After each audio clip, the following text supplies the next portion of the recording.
In a quaint log house on the outskirts of a Russian village, a massive brick oven dominates nearly a quarter of the living space.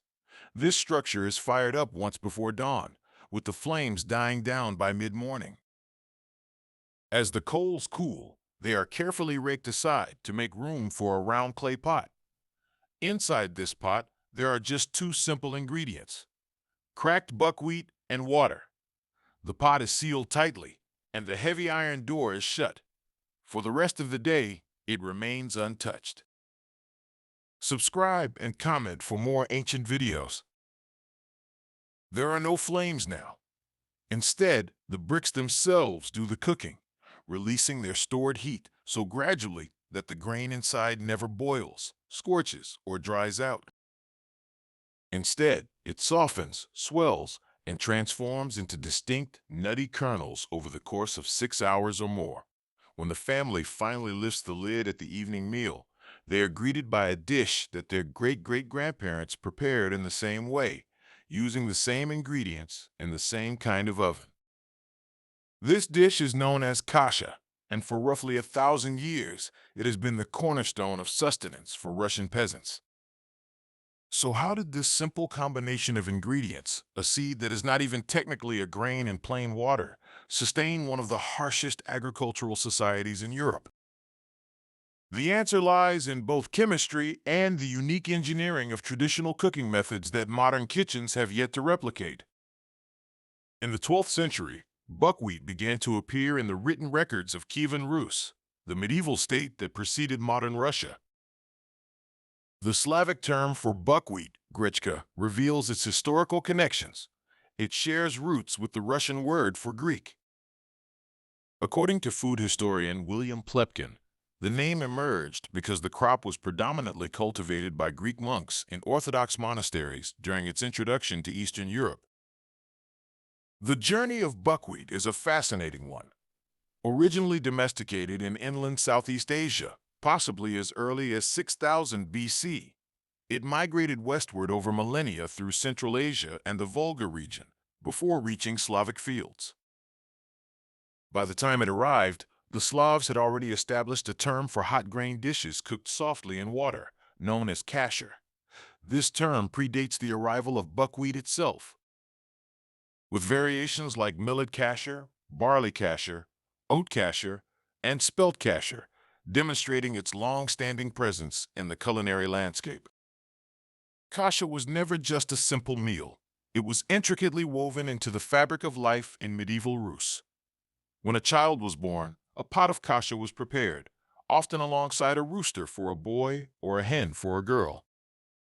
During marriages, couples would cook porridge together as a ritual act, symbolizing their commitment to prosperity in the household they were building.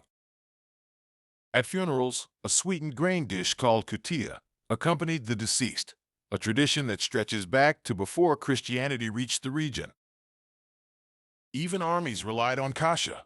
Soldiers would prepare cauldrons of this hearty dish before battle and again afterward, especially during reconciliations between former enemies. Sharing kasha from a common pot was a binding act, cementing relationships and fostering camaraderie. The Russian language still echoes this sentiment. To say you cannot cook kasha with someone implies an inability to cooperate. The reason buckwheat became a staple in the Russian countryside has less to do with taste and more to do with the plant's agricultural demands. Buckwheat thrives in poor soil, yielding better crops than most other grains under such conditions. Research from institutions like North Dakota State University and Cornell confirms what Russian peasants understood for centuries. Buckwheat's roots secrete mild acids that unlock phosphorus, which other plants cannot access. This means it can sustain itself in soil that would otherwise be unproductive for crops like wheat. Interestingly, buckwheat prefers less fertile soil. When given too much nitrogen, the stalks grow tall and may fall over, resulting in decreased yield. For a peasant farmer with limited resources and exhausted sandy fields, buckwheat was not just an option, it was essential. It was the only crop that thrived under the conditions they faced. Another advantage of buckwheat lies in its growth cycle. The plant matures in approximately 10 to 12 weeks from planting, fitting perfectly into the short Russian growing season, which is often punctuated by late spring frosts and early autumn chills. If a wheat or rye planting failed in spring, a peasant could still sow buckwheat in early summer and harvest food before winter set in. This made buckwheat an insurance policy against crop failures. Moreover, buckwheat germinates quickly and develops a dense canopy, effectively shading out competing weeds. This characteristic is so reliable that modern organic farmers still use it to suppress thistles and quack grass. For medieval families with limited labor resources and no herbicides, a crop that did its own weeding was invaluable. Additionally, buckwheat flowers heavily, producing a dark, malty honey that beekeepers prize to this day. A planting of Gretchka could nourish the family twice, once through the pot and once through the hive. The nutritional profile of buckwheat is another compelling reason for its prominence in the Russian diet. Contrary to the notion that peasant food is nutritionally empty, buckwheat is one of the most complete plant foods available. It is not a true cereal. Rather, it is the seed of a broadleaf plant related to rhubarb and sorrel. This unique classification allows it to defy many of the standard nutritional limitations associated with conventional grains. Raw buckwheat contains around 13 grams of protein per 100 grams, and unlike wheat, rye, or barley, this protein includes all 9 essential amino acids. The critical amino acid lysine, often lacking in true grains, is abundant in buckwheat.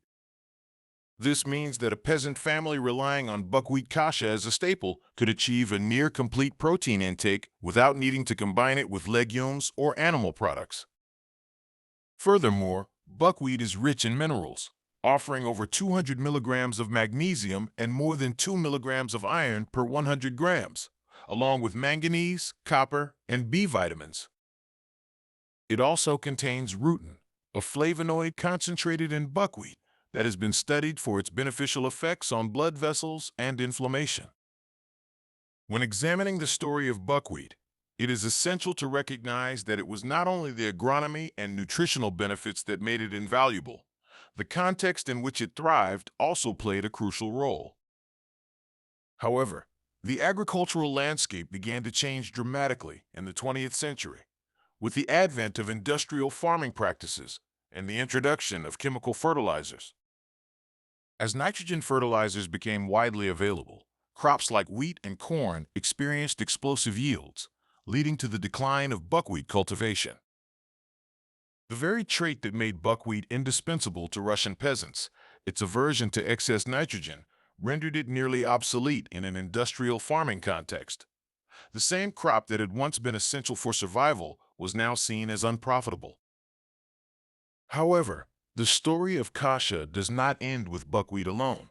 The cooking method also played a pivotal role in its enduring legacy. The Russkaya pesh, or Russian stove, which appeared in historical records by the 15th century, is a key component of this narrative. This masonry structure, often the size of a small room, was built from brick or clay and situated at the heart of the traditional izba, or peasant log house. The stove served multiple purposes. It heated the home, baked bread, dried herbs, and mushrooms, and even provided a sleeping platform during the coldest nights.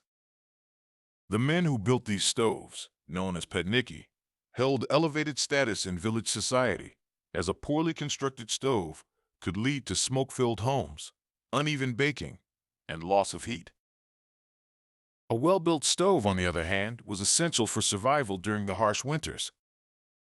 The engineering principle behind the Russian stove is known as thermal mass. Smoke and hot combustion gases would be routed through a labyrinth of internal channels, allowing the bricks to absorb and store heat.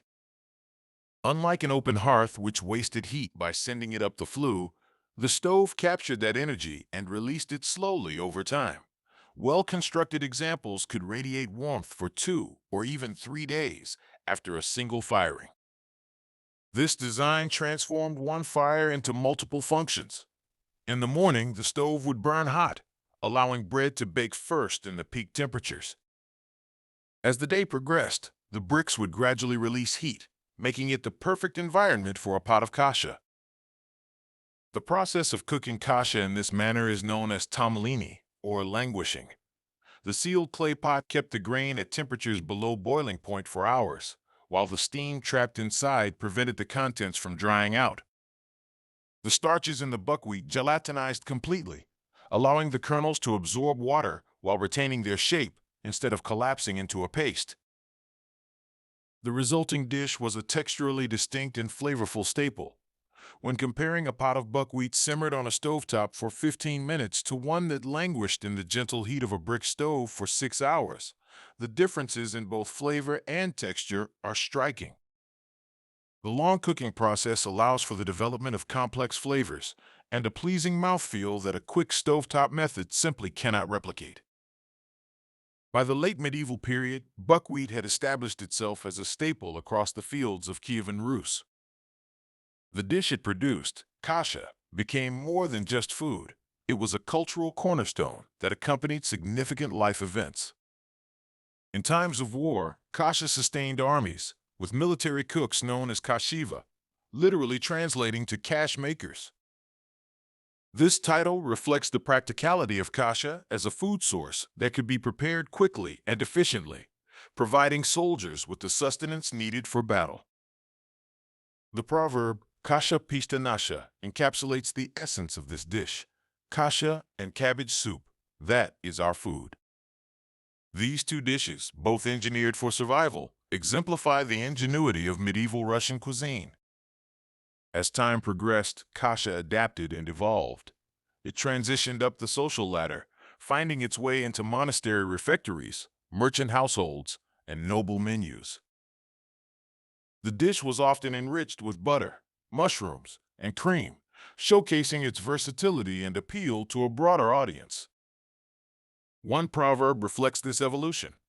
Kasha maslam is porridge, meaning you cannot spoil kasha with butter. The base dish was so sound that any enhancements were simply seen as improvements. Kasha was not merely a peasant food, it was a beloved staple that marked births, weddings, and funerals, continuing to hold cultural significance even in the 19th century. Today, kasha is still enjoyed in Russian households and beyond, often found in grocery stores and restaurants. The revival of traditional cooking methods and ingredients has sparked interest in kasha as people seek authentic flavors and healthier options. As the culinary landscape shifts towards whole foods and natural ingredients, kasha stands as a testament to the resilience of culinary traditions. If you want to experience this dish for yourself, preparing kasha is quite simple. You need whole buckwheat groats, not flour or crushed varieties. The cooking process involves toasting the groats in a dry pan over medium heat until they darken slightly and emit a nutty aroma. This step enhances the flavor and ensures that the finished kasha retains its individual kernels rather than turning gluey. For the cooking ratio, use 1 part buckwheat groats to 2 parts water, plus a pinch of salt. Combine these ingredients in a heavy pot with a tight lid. Dutch ovens work well for this purpose. Bring the mixture just to a simmer on the stovetop. Then seal the lid and transfer the pot to an oven, preheated to 250 degrees Fahrenheit, 120 degrees Celsius. Leave it undisturbed for at least 1 hour, allowing the gentle heat to work its magic. The longer you let it sit, the better the flavors meld. When you finally open the pot, the kasha should be swollen, tender, and distinct, offering a depth of flavor that quick stovetop methods cannot achieve. Finish with a pat of butter if desired. As we reflect on the enduring legacy of kasha, it becomes clear that this dish is more than just food. It is a symbol of cultural heritage and resilience. The relationship between the ingredients, the cooking method, and the communal aspects of sharing meals speaks to the broader human experience.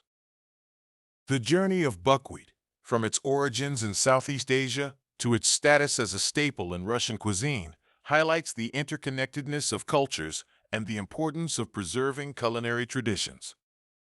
Kasha remains a vital link to the past, reminding us of the ingenuity and resourcefulness of our ancestors. In conclusion, the story of kasha and buckwheat is a rich tapestry woven from history, culture, and culinary innovation.